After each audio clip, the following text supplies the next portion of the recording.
Resign করো, জিতে এসো, বিজেপির টিকিটে বা ওর টিকিটে করো না ভাই, যা ইচ্ছা আমাদের সম্বন্ধে বলো।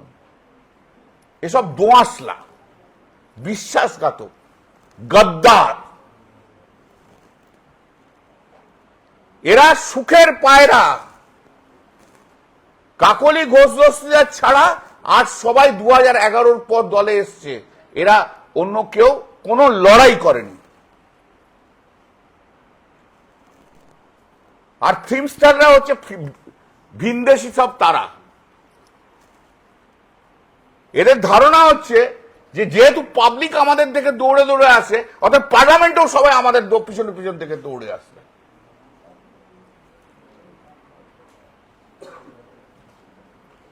কেষ্ট না থাকলে শতাব্দী রায় জিততে পারতো না 2009।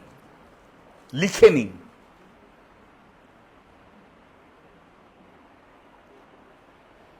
লিখে নিন। তো এই যে আজকে যত অভিযোগ, সমস্ত অভিযোগগুলো মিথ্যে কথা। শেল্টার চাই।